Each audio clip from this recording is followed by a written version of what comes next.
Hello to my fire signs, Aries, Leo, and Sagittarius. Welcome to the Pisces new moon. You'll find the timestamps for your rising signs listed below. Hello Aries Rising, welcome to your reading for the Pisces new moon, happening very soon, this Sunday, the 10th of March at 8:02 p.m.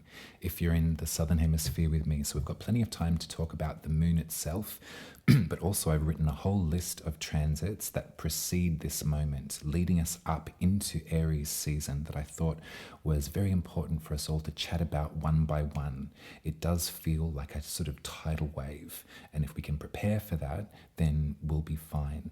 Now let's prefix everything before I go any further in saying again that this work is not to predict the worst. It's not to instill fear in you at all, Aries Rising. It's simply to provide you with some comfort in times when it might be feeling a little bit hectic.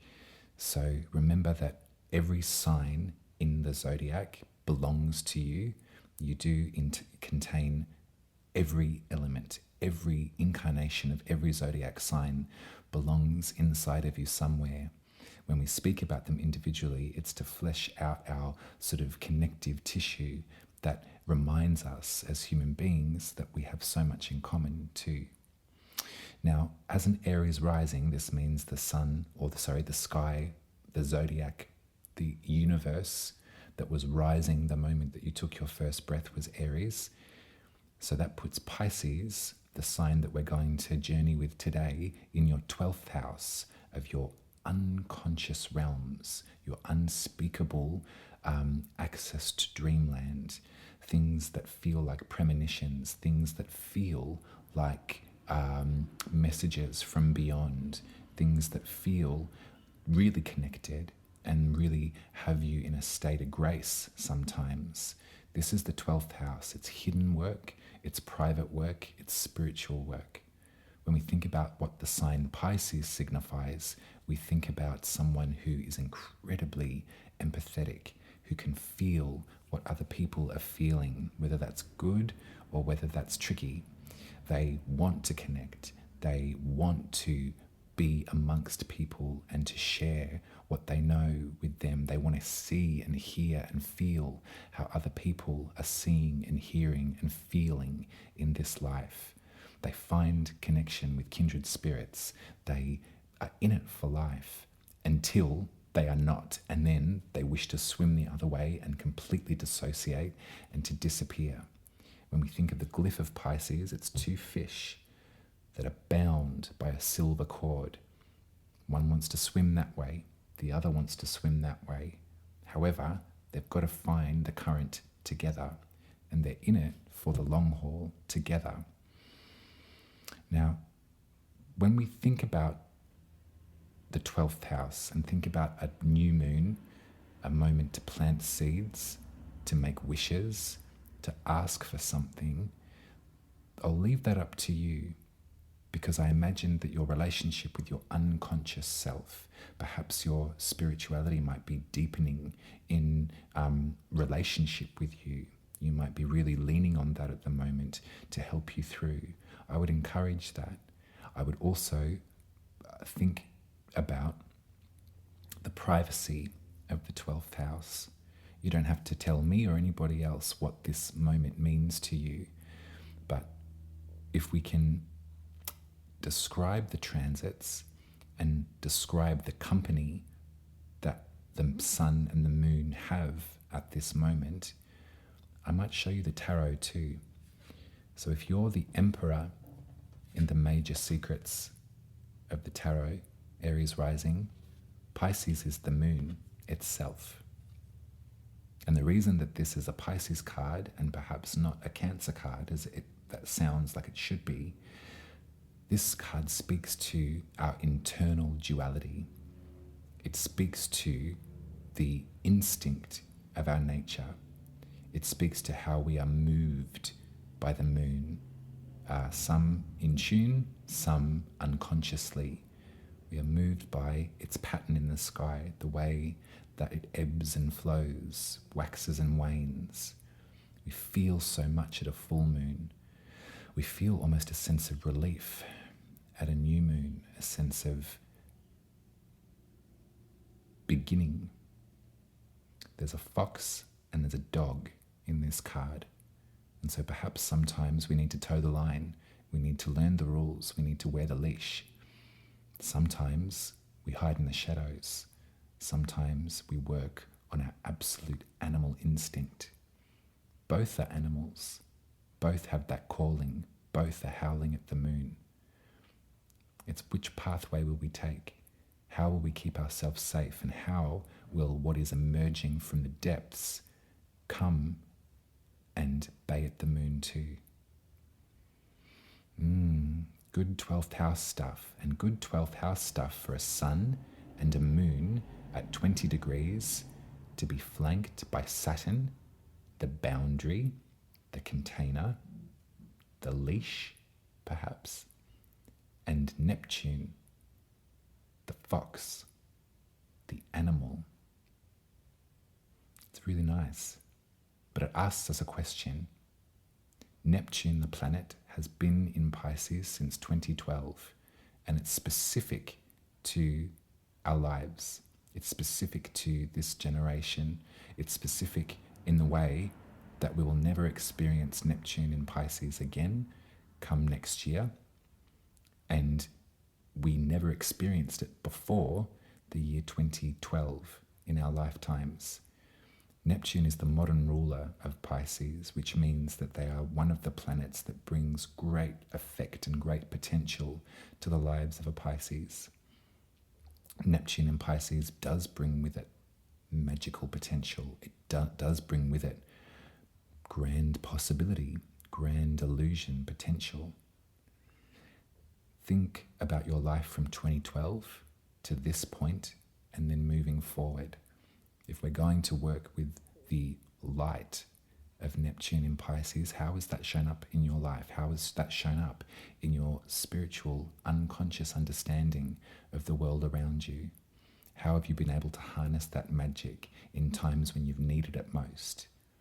These are all great things to kind of contemplate as we prepare to say goodbye to Neptune in Pisces, though we won't need to do that till next year, but still this lunation is speaking to it. And because Mercury, the planet who is so uncomfortable in Pisces, has been there for the last 3 weeks, the quickest around our zodiac. Couple of rounds a year does Mercury, bringing it with it information as much as it's gleaned. But Mercury in the opposite sign to where it's most comfortable, which is Virgo in Pisces, leads to confusion. It might lead to some crossed wires or some sort of emphasis on this delusional quality of Neptune, because the day before this new moon, on the 9th of March, Mercury meets up with Neptune and they converse and they confuse one another. I like this timeline. I could tell you some stories about my life from 2012 until now and the magical potential of Neptune in Pisces, but I'll save that for another time.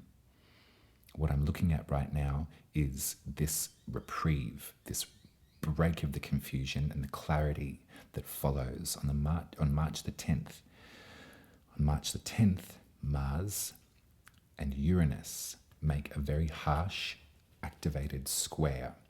So Mars is your guiding light, the bravery that emboldens you to carry forward, Aries Rising, the sword and the shield. Mars forming square with Uranus, the rebel, does feel really conflicted. So if Mars is in your 11th house of your friendships, your sense of community, your sense of the human condition, is in violent affront with Uranus, the rebel in Taurus, which is flipping the table, flipping the switch on a much needed revolution of this planet, I would just hold your hand through that. And it might not show up so obviously in your life. It might be something that we see as a group, but it might be quite sobering. And this is the day of the new moon. After that square happens, Mercury leaves Pisces, finishes the confusion, and enters Aries, enters your first house has a shot of espresso, clears its mind, and is like, right, this is what we've got to work with. This is what I've gleaned. We're moving forward with this. Then the new moon happens in Pisces. So that evening on the 10th of March, take it alone. Take it to your dreams. Whatever you dream about, write it down and crack the code, I think, Aries Rising. 2 days after, Venus enters Pisces, providing this beautiful salve, this beautiful healing balm, this moment of protection and of dressing some sort of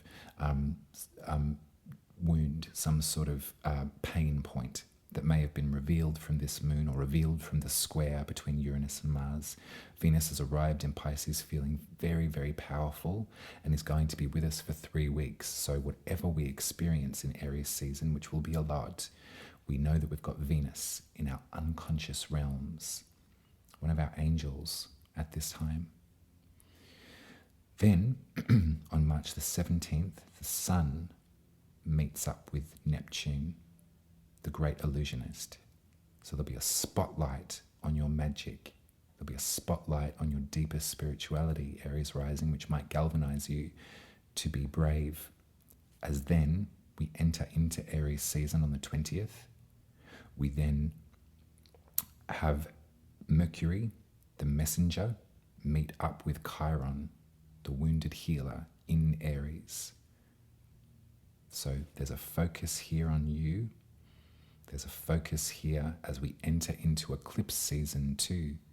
And we know that the eclipse in Libra is going to echo our memory of October of last year. And then the eclipse to follow in Aries is going to have a powerful surge to your selfhood. So that's all of the astrology. But to break it down, to set that intensity down, I think that there's a belief in your magic that you can hang on to at this time, Aries Rising. I really do. Remember that this is the moment to squeeze the juice from Neptune in Pisces. This last 13 years it will have spent in Pisces, in its sign of greatest help, hopefully will set us up for success in the future. Saturn in Pisces since March of last year, this magical boundary and container, is aiding you to take it seriously. The last time that Saturn was in Pisces was 1993, so this is the round of about 30 years that we're working with. Let's get some cards.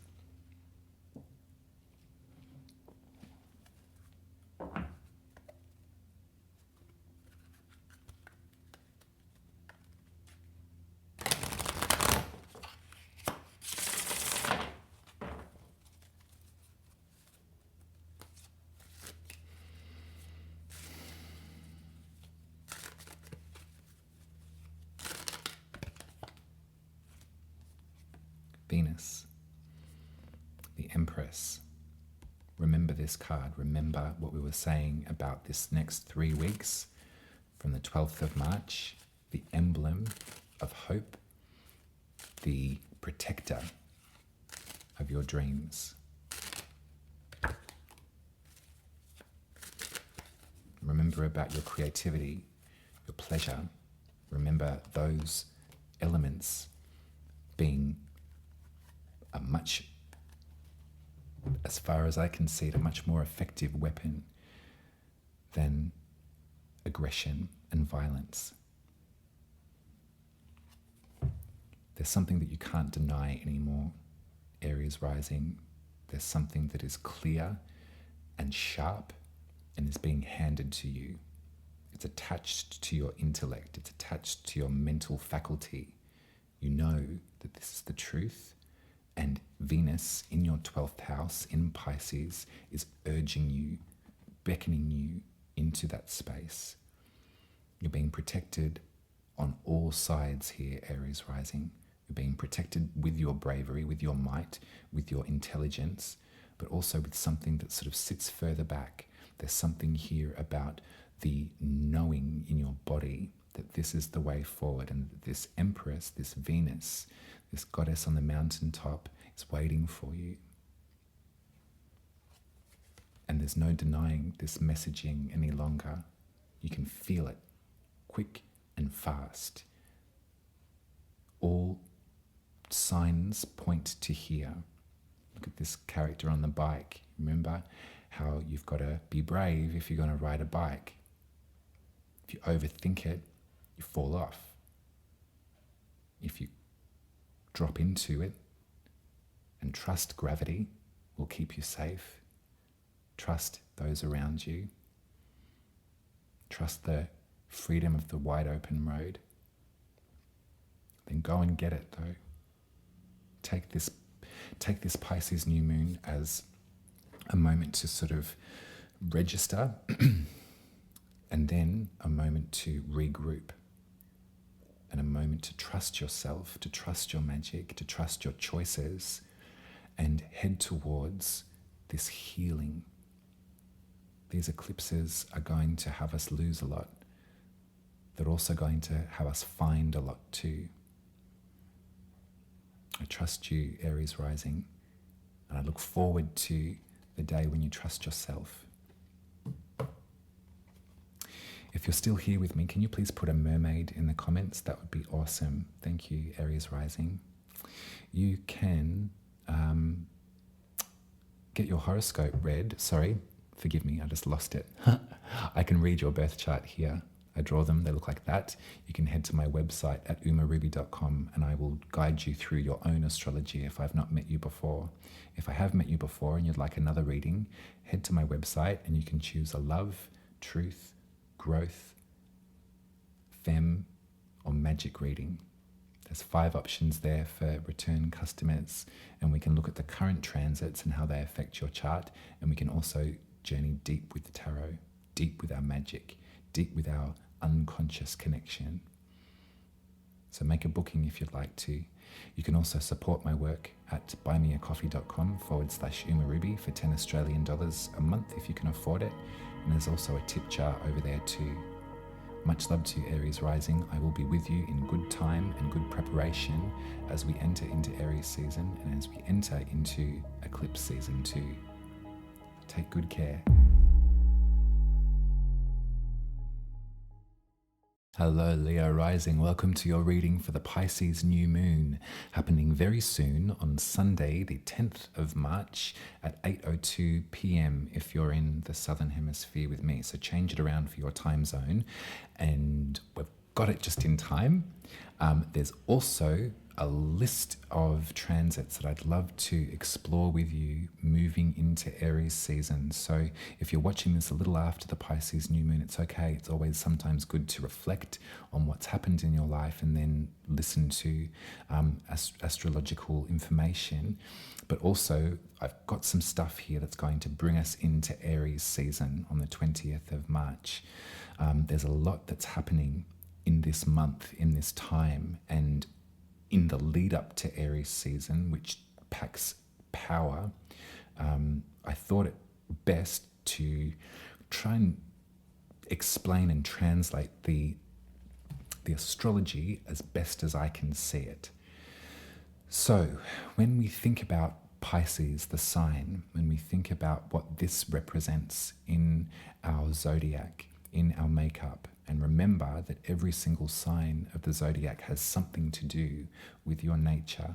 Your planet placements will show emphasis, but that doesn't mean that the other signs don't have something to say to you or something inside of you. Pisces is mutable water, which means it's a culmination, it's a giving away to the next weather, the next season. The seasons and weathers around us start to change and to shift. In the traditional sense anyway, we do know that that's staccato. Stay with me. Pisces is emotional connectivity and empathy and psychic potential and magic and fun and creativity, all wrapped up into one sign, and it's a sort of ocean of depth, of connection. When looking at a Leo rising birth chart, so when you were born Leo rising, that sign, Leo, was rising on the eastern horizon, filling up your soul with its potential, its purpose. Pisces was over in your 8th house at this time, and your 8th house is where we bond, where we commit, where we connect, where we hold space for grief and for loss.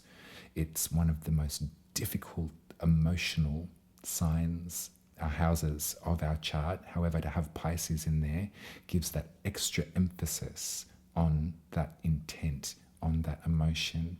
There's something really powerful about a Leo rising and their ability to go the distance and to hold space in times of grief and to find some sense of reason for it. These lessons are so difficult to learn, and some of us are stumped with even attempting to face them. At least with this energy of Pisces, this beautiful connective tissue, this incredibly magical, incredibly creative, caring, empathetic side of you is living in a house that can be quite severe and quite painful for so many. We think about the way that our resources are linked to those of others too. So it's about investment of energy with somebody else, and the inevitability of having to wave that someone goodbye. It's pretty huge. But what I'd like to do is maybe we'll speak about the tarot, but also what is currently influencing this part of your chart at present. So the sun and the moon will conjoin, forming a seed, forming a night of potential, a night of magical spell casting for you, Leo rising, on the 10th of March. You get to think about your 8th house, think about your bonds, think about your commitments in this life, think about your work with grief, how that's reconciling itself in your body. And you get to sow a seed of potential there. Before this happens, though, on the 9th of March, Mercury, who is incredibly uncomfortable in Pisces and possibly has caused some confusion over the past 3 weeks or so. There may have been mixed messaging for you. There may have been a sort of limit to your intuition being something that you can trust. Your gut may be telling you something, but it may be leading you up a garden path, or there may be something that you're denying yourself about your intuitive powers. You may be thinking to yourself, no, on paper this is good, so on paper it will stay. That could be something that's occurring with Mercury getting so confused in Pisces for all of this time. Mercury would much prefer to be in Virgo, in the opposite sign of Pisces, where they can ground and they can relate, they can retell, transcribe. In Pisces it can get too deep.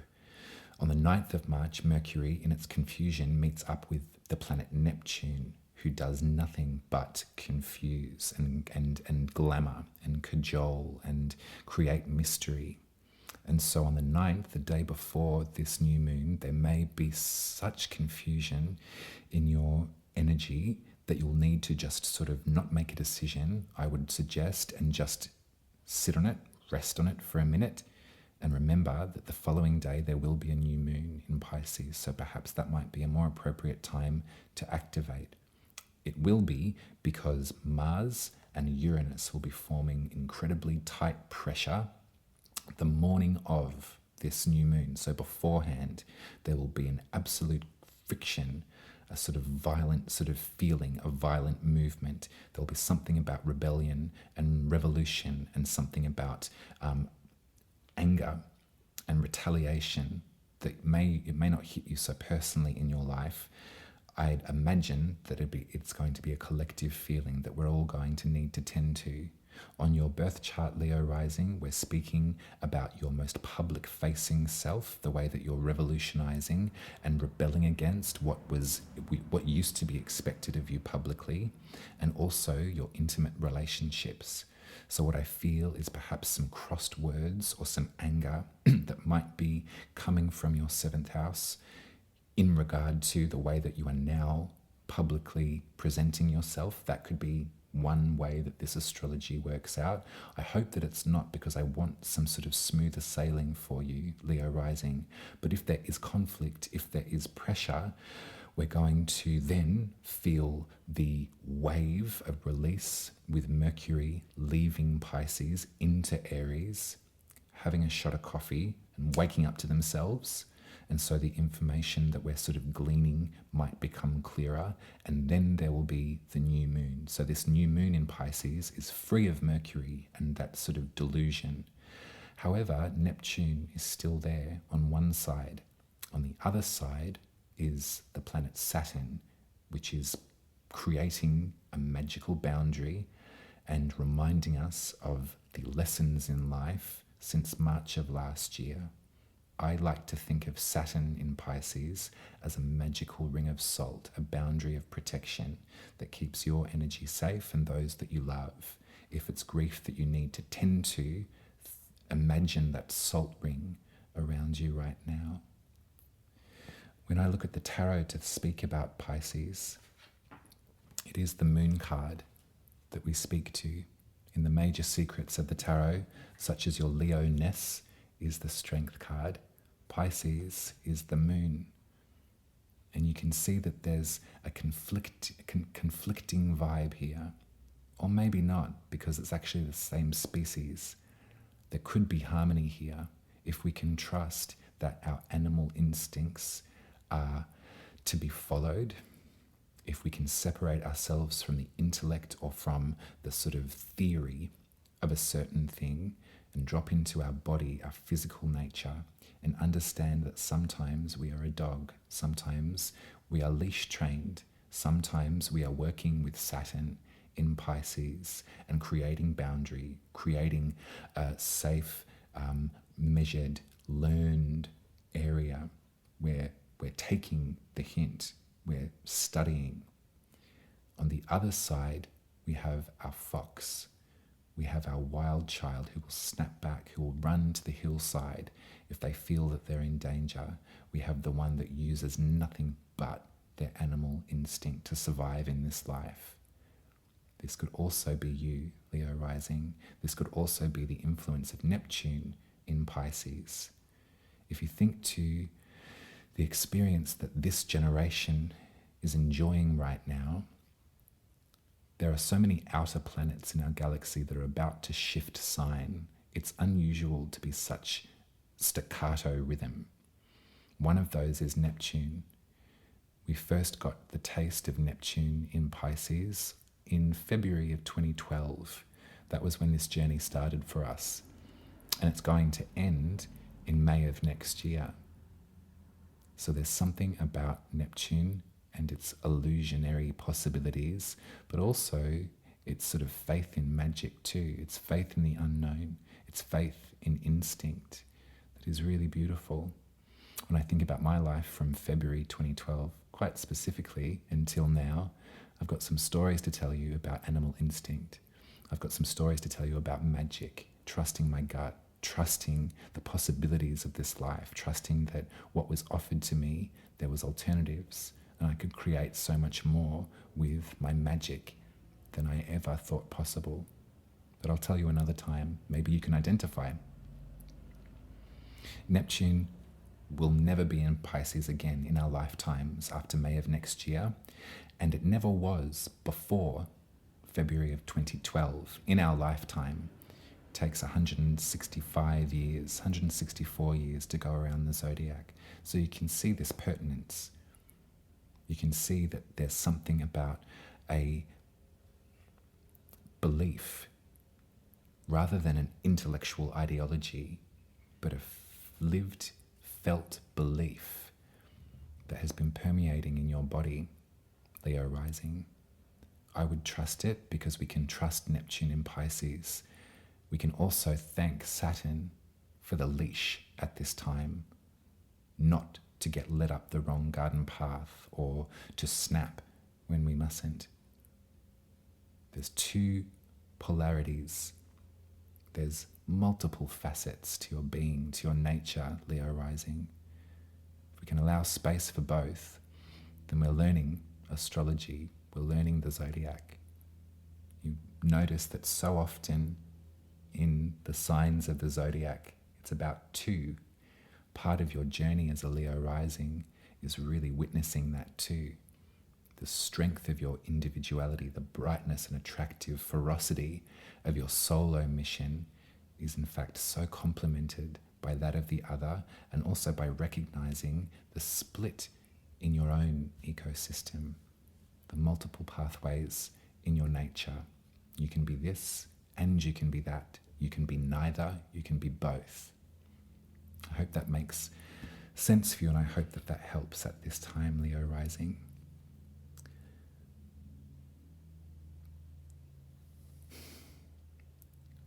On March the 12th, so 2 days after this new moon, this seed sowing, this sort of feeling of Neptune and Saturn and that pull, after that, after the square, the harshness, the brutality of these conflicts between your public-facing self and your intimate relationships, and perhaps some of them are necessary, perhaps some of them you can call out, be present for all of it.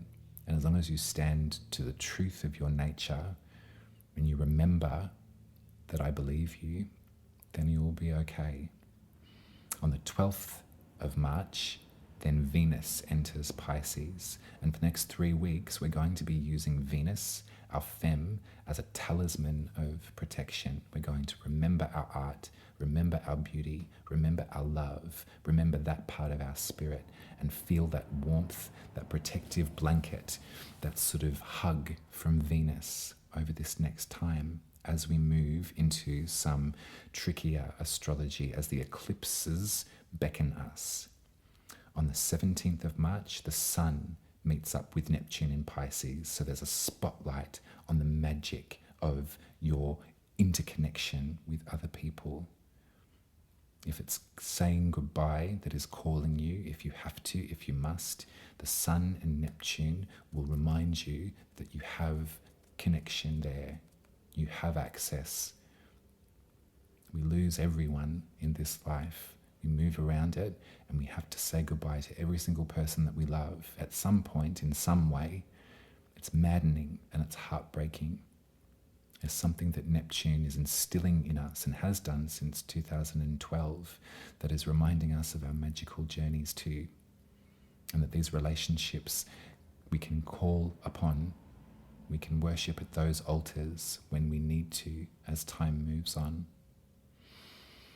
On the 20th of March, we enter Aries season. So if New Year's didn't cut it, if the Chinese Lunar New Year didn't cut it, then take this moment on the 20th of March as a fresh sheet of paper. Activate. Start again.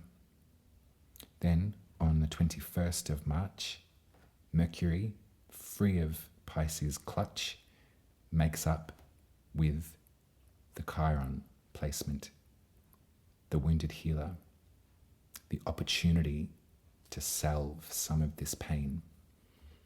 For you, Leo rising, Aries is the 9th house, which might speak to religious abuse. It might speak to pain in faith. And so this is where we start to really pick that apart, and we start to figure out what we believe in, who we are, how they fit together, and how we are loved and protected by all spirits in this journey. We are all loved. We are all guided. We are all protected. So it's pretty huge. Then we enter into eclipse season. Then we enter into a period of history that we will remark upon in years to come, and we will remember our sense of justice. We will remember our sense of humanity at this time. We'll be triggered and reminded of times in our very recent past, but we'll hold each other's hands, and we will remember that we are all invited. We are all loved.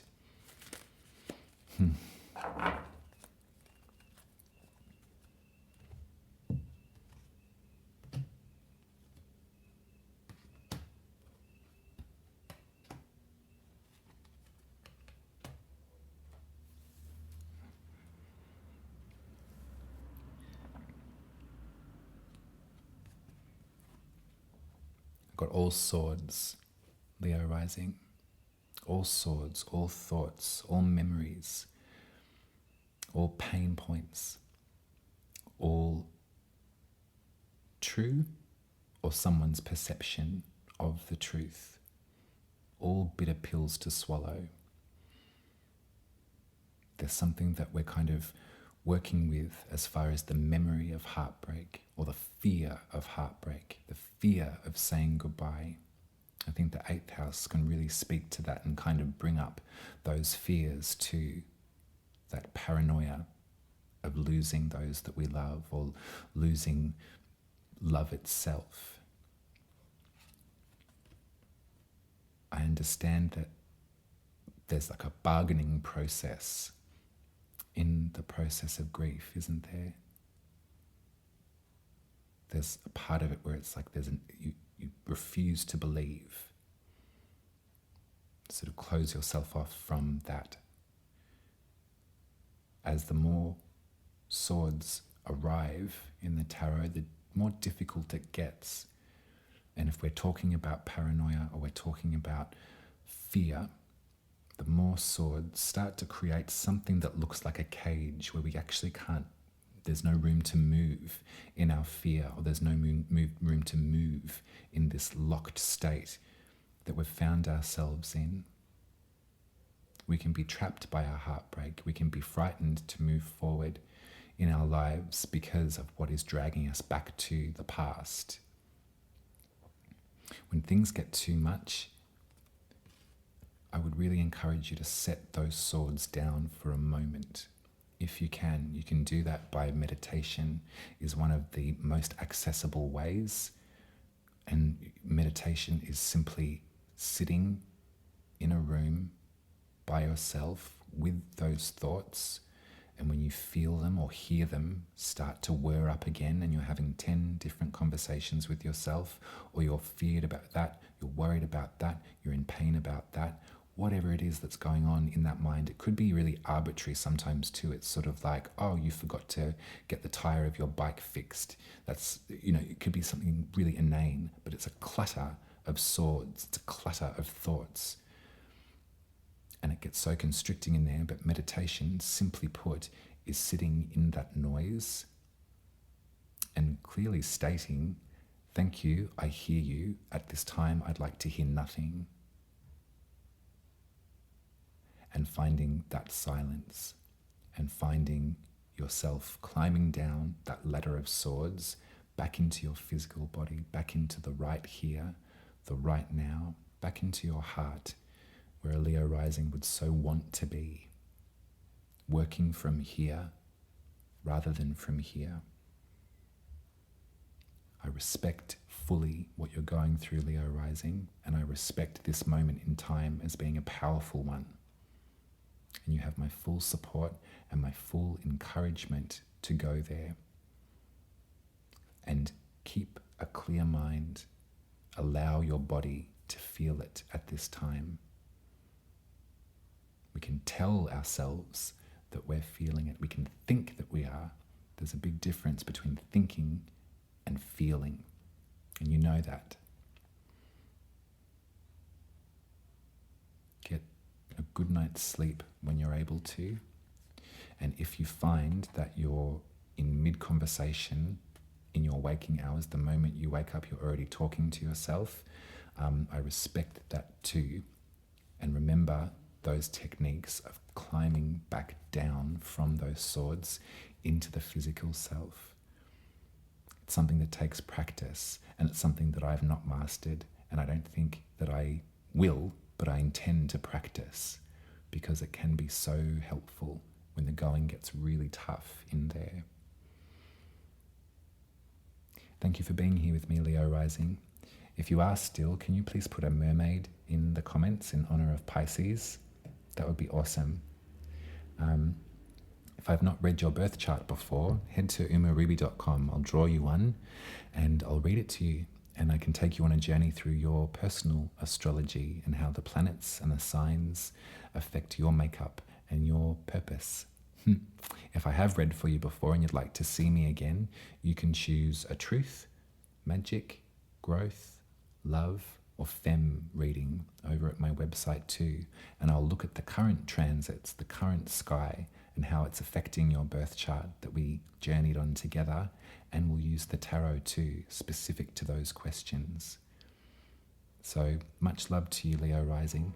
If you'd like to support my work, head to Buy Me a Coffee, subscribe for 10 Australian dollars a month, or throw some money in the tip jar. Subscribe to this channel, like it, comment, know that I love you, and know that I'll be here with you, ready to approach eclipse season, which is imminent. Much love.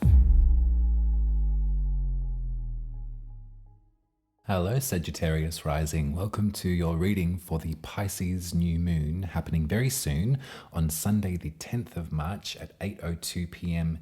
if you're in the Southern Hemisphere with me. So we've got these messages out in time, but don't worry if you catch this late, because I've got a list of transits that will lead us into Aries season of this year. We are moving towards quite a pivotal period of the year, astrologically speaking. So I've tried to be as specific as I can, and hopefully I've found a way to explain it to you that it's not confusing. Let's first of all think about the sign Pisces. We're going to think about the mutable water nature of the sign Pisces. You can empathize with them because you're mutable fire, Sagittarius rising. So all of that lovely language around magic contained, and like a beautiful glowing altar of candles, the lessons in that element learned to a point where you're ready to release into the next season.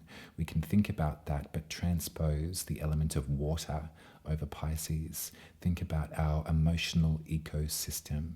Think about our emotional literacy. Think about our empathy and our intuition, our kindness, our sweetness. Think about the tenderness of the human emotional system. Think about all of that, and think about by the time we get to Pisces, it's almost like an overwhelming sensation of depth and beauty and majesty, kind of like looking out into the ocean. It's sort of like, whoa, that's so gorgeous. It's also terrifying, but I want to get in there. I want to journey there. This is what we do with Pisces. We think about things like empathy, intuition, magic, all of those things. We also think about someone who is quite conflicted. We think about the glyph of Pisces, which is two fish connected by a silver cord. One fish wanting to go that way, one wanting to go that way. This sort of friction that is sort of found in the nature of Pisces. We think about our reluctance sometimes to go so deep with our emotional selves. We think about the danger that can be presented, or that we can feel by that kind of depth, those kinds of waves, that kind of power.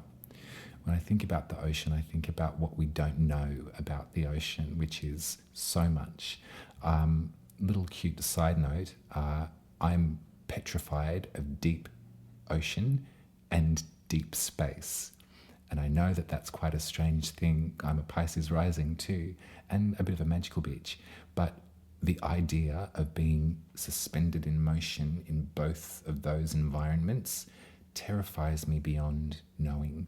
And it's always been that way. I would sometimes look up into the sky and wonder, but then fall over at the immensity.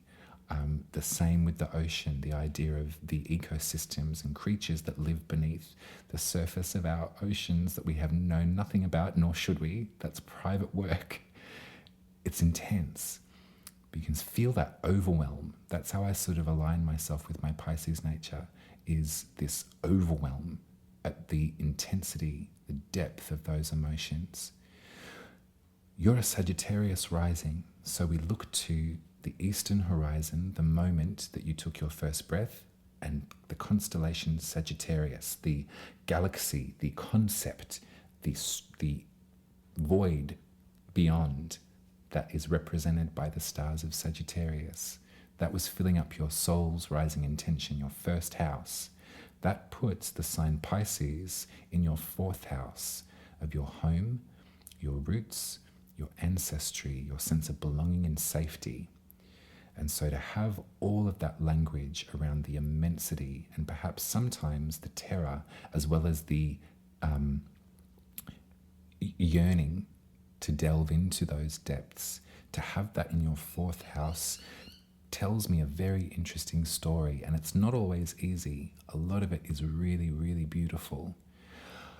Whatever your relationship with home, with roots, with your ancestry at this current time, Sagittarius rising, I'd like for you to embody this idea of Pisces. I'd like for you to embody this idea of connectivity, of absolute emotional relatability. Maybe this is the home that you're creating for yourself. The structure of belonging and safety in the fourth house for you is very intuitive, and you only let certain people in that do respect what you need in private, which is a lot of space and a lot of room to process feelings. Perhaps there's stories here around your ancestry and around that sort of common thread that you've hung on to for all of this time. You kind of feel there's a sense of like coming to this point in history, your bloodlines, your ancestry is really speaking to you right now. And it always sort of has. There's something that you feel connected to in some way.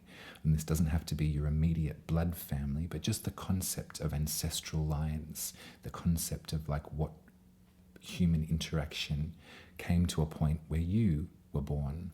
That could be something too. There's that split I'm really feeling at this time.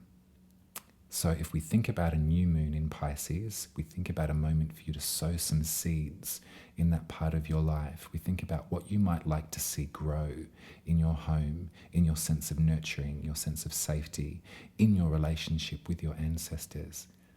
And a seed can grow into something that branches out. It also branches underneath too, doesn't it? A tree is as big below as it is on the surface. That's something I always like to remember when I think about the fourth house, is just what on earth is going underneath the earth too, to keep that beautiful, beautiful, beautiful giver of life rooted in this earth. Think about that at this time, Sagittarius rising, and think about the friction that you might be feeling at the moment, or the split that you might be feeling at the moment in regard to these topics. For 1 year, we have had the presence of Saturn in Pisces. So since March of last year, there's been a boundary, a very magical boundary that's been keeping you safe, or keeping you at a distance perhaps from some of the moments where your empathy is in overdrive and you dissociate to a point of oblivion. On the other side of the script, we're dealing with Neptune in Pisces, which is almost like a dare to go deep. It's almost like a glamour spell that has you sort of stupefied and just following that train of thought. I'd love for you to think about your life from February of 2012 up until this very moment.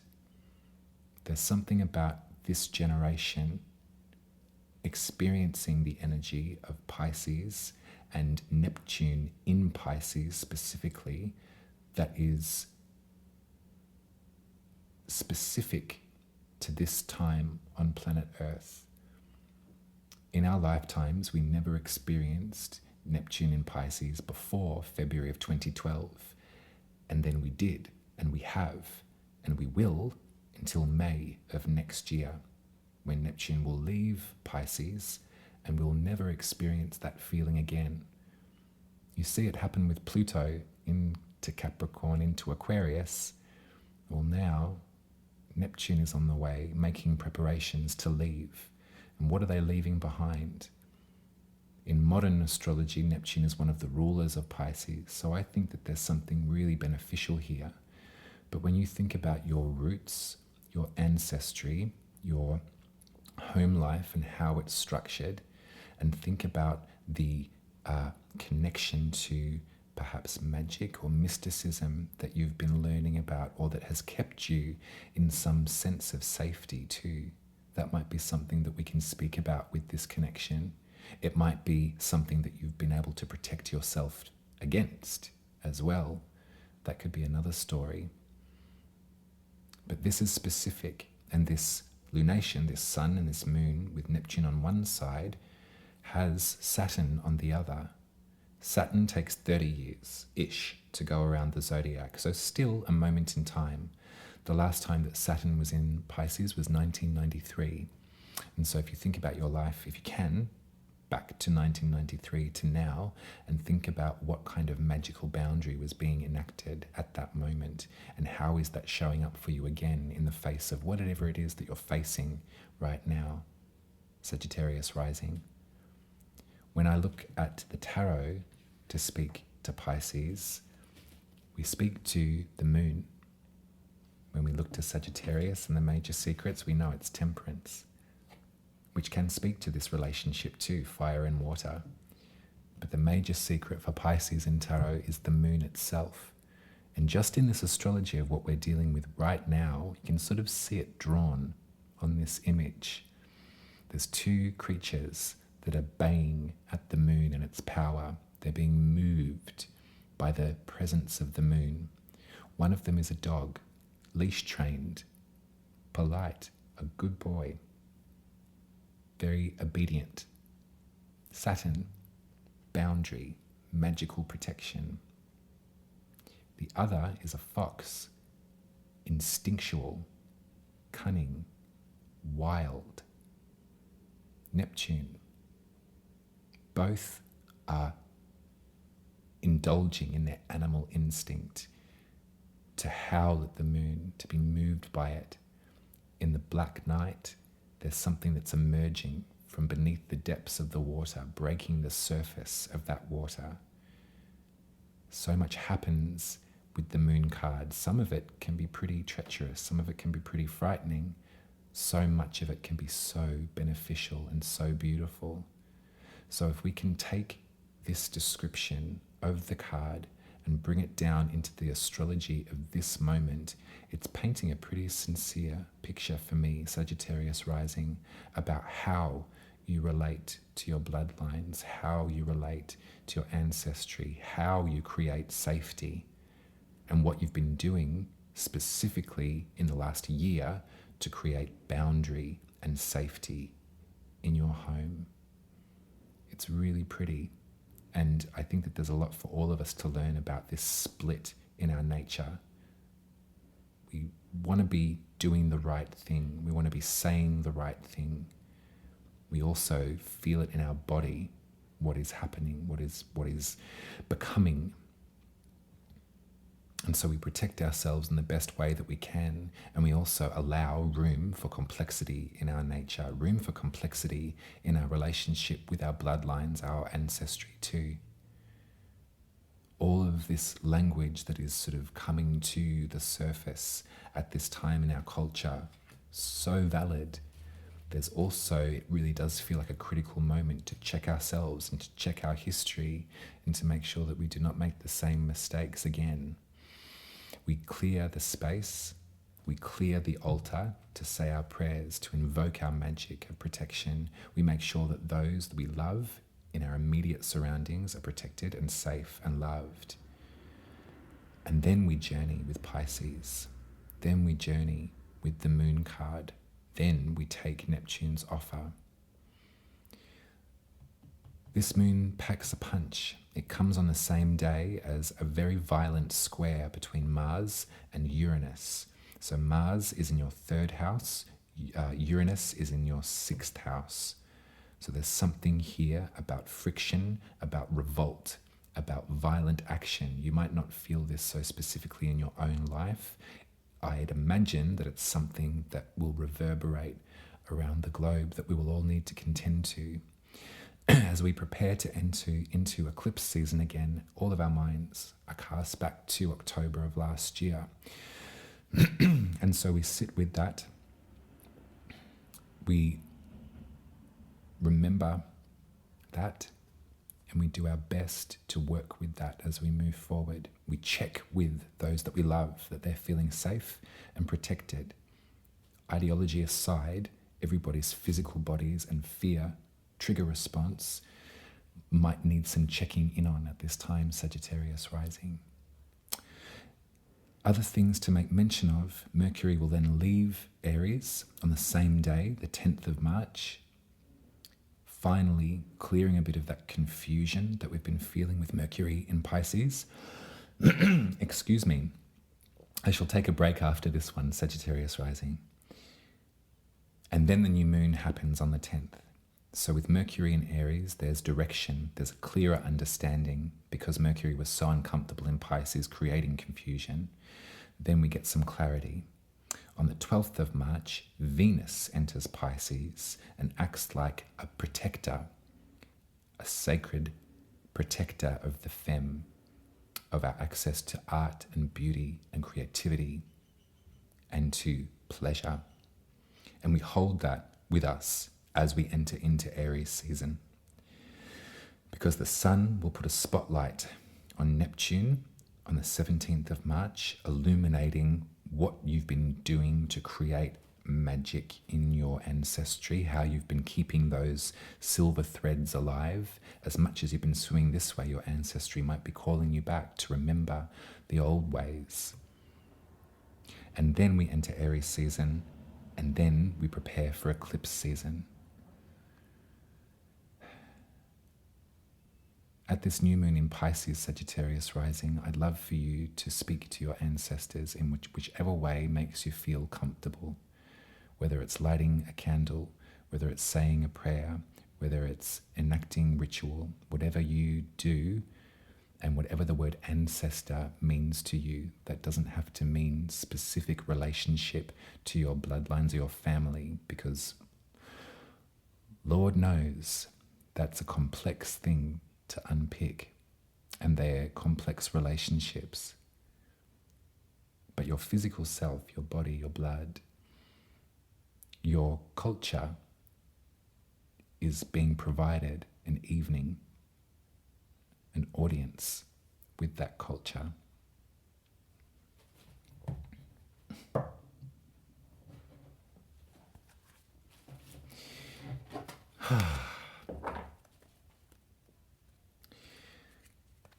So yet again, these readings have been pretty sincere. Oh, God. Well, I guess you don't come to Uma Ruby for an abundance spell, do you? Sometimes. But, yeah. Pisces wants us to feel it, is what I'm really learning, Sagittarius rising. They're better if they're able to feel it. They try as much as they can to numb it out a lot of the time because it gets too much. But really, you've got to feel it in Pisces. You've got to allow the body to react and respond.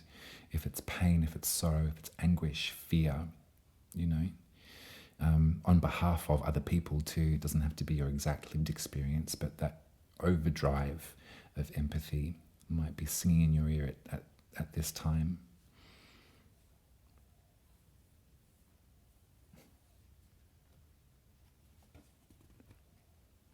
And there's room to create in this space.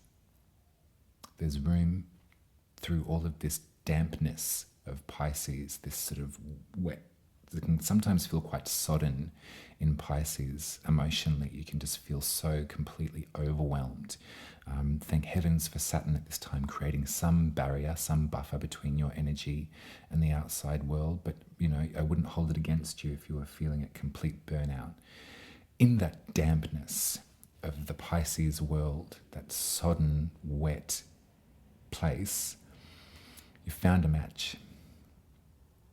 You found the fire. You found the warmth. Use it wisely. Use it wisely, Sagittarius rising. And when you recognize a pair of authority figures, that doesn't have to mean age, but this means experience.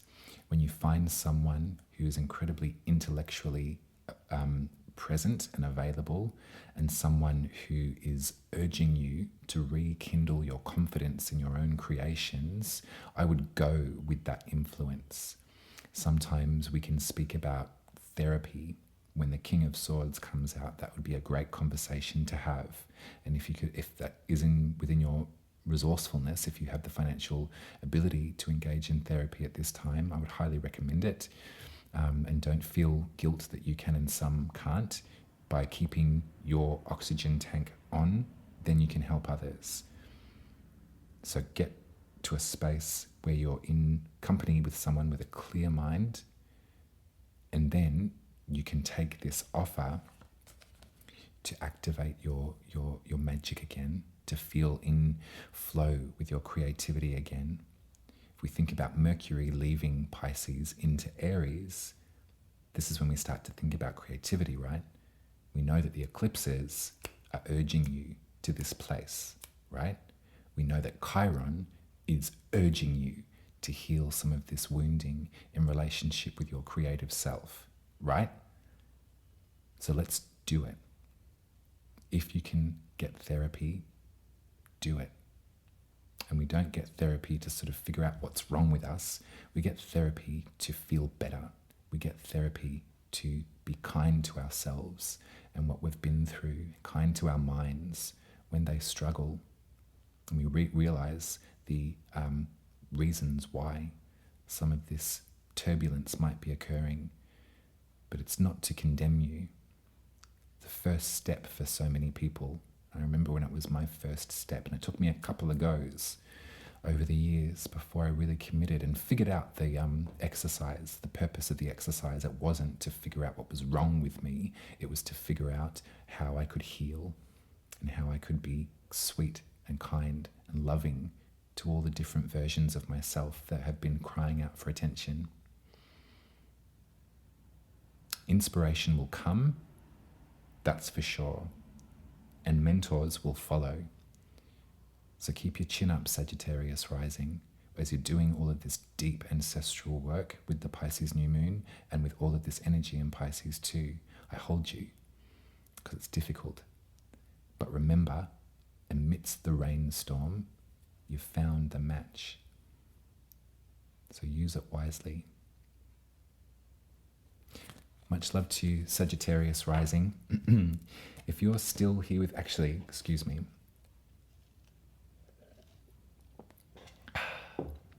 I needed to hydrate.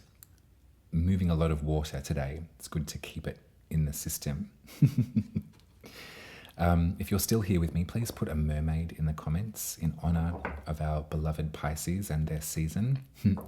If you'd like me to draw your birth chart and to read it for you, I'd be honored. They look like these over here. And you can make your appointment at my website, umaruby.com. Pick the spirit reading if I've not spoken to you before, and I'll take you on a tour of your astrology and the tarot that's been guiding you through all this time.